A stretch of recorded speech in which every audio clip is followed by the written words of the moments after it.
A year ago I showed you this RISC-V Supercluster that I made. It consisted of 16 of these super cheap RISC-V microcontrollers interconnected by an 8-bit bus and this carrier board that broken out all the general purpose I/O pins.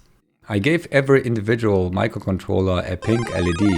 That way it was easier to implement the bus system and actually it looked nice. If you haven't seen it, it might be an interesting watch. At the end of that video I teased already that the Supercluster module might be tileable, and actually right from the beginning I planned to make it a mega cluster. I did my best planning to arrange the superclusters such that I can display a row of text and utilize the GPIO expansions the best. So I designed this huge board that would accommodate 16 of the superclusters, and each of the superclusters would be routed to a huge expansion port. This design was already huge and barely manageable by KiCad, and I quickly decided that it might be too risky to try making this board. Because actually, we always make mistakes. So I made the decision to make an intermediate board type, the cluster blade. It has two microcontrollers that each manage one of the superclusters on top of it. And it's shaped like that to accommodate all the GPIOs at the expansion ports. The interesting part is that in total I have 256 RISC-V MCUs from the superclusters. And I didn't want to put them all on one bus. That would be way overcrowded, and I'm not sure if it even would work electrically. So I gave each supercluster its own bus that's controlled by these two microcontrollers. And these bigger microcontrollers are all connected to yet another 8-bit bus. So where do the blades plug in? For that I made this mega cluster blade base. And it also has a microcontroller that's connected to the second bus to interface to USB here. So we can call it the host in that case. One interesting side effect is, even though I picked those bigger microcontrollers for the amount of pins, they are actually clocked 3 times faster. So the second bus can run at higher clock speeds, accommodating the huge amount of data that's coming from all the small microcontrollers there. At this point I thought I have everything figured out. But oh well, let me tell you, it didn't work out as expected. However, I ordered all the different boards at JLCPCB. Please give them a try, they are sponsoring this video and helping me to make those crazy big projects. I like the order process because it's quite straightforward and you can pick your favorite color of the PCB here. I take black to emphasize the LEDs. In that case, I didn't pick the assembly because I wasn't sure if this project will even work at all. To assemble it myself, I also ordered the stencils. You can find discount codes in the description below. The services are super affordable, especially the PCB and stencils can be shipped cheaply with Europacket. But even the assembly is so affordable that it's a no-brainer to get your prototypes made there. On top of that, JLC also offers 3D printing and CNC services, so check them out. The boards arrived quickly and I was surprised by the size. I got all the parts from LCSC and started the assembly process. That was some labor to do.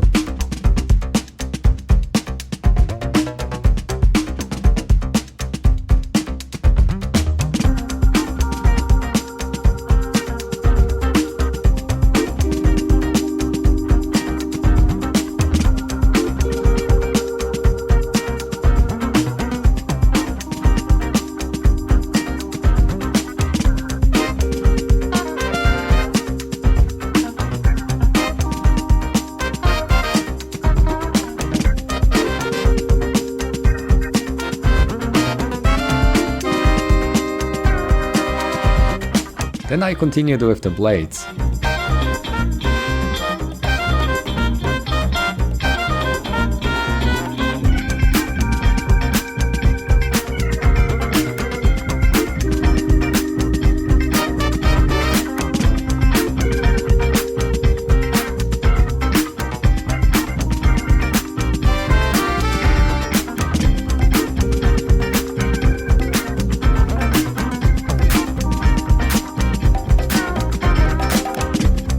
The last part was the base.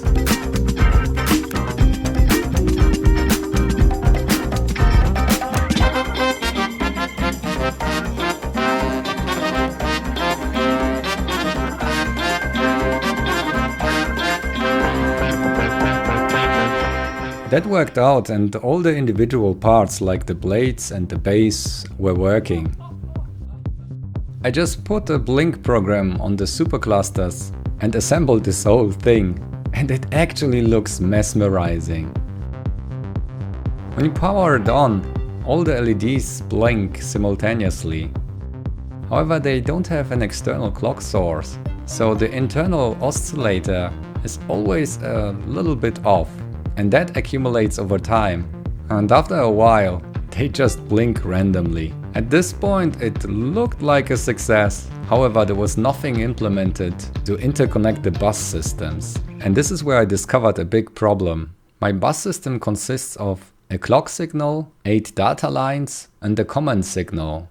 These are working in an open drain mode. That is basically that all the lines are pulled high with a relatively high resistor value.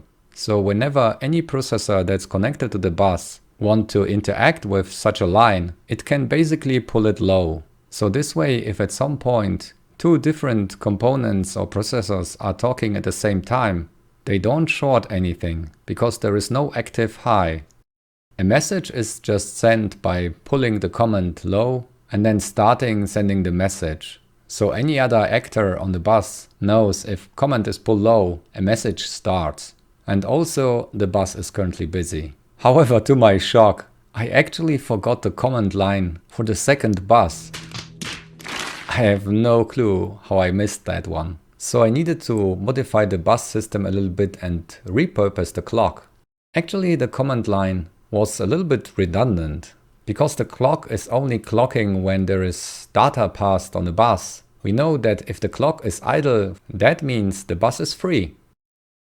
Whenever we identify this idle time and then the clock is pulled low for the first time, we know this is where the message starts.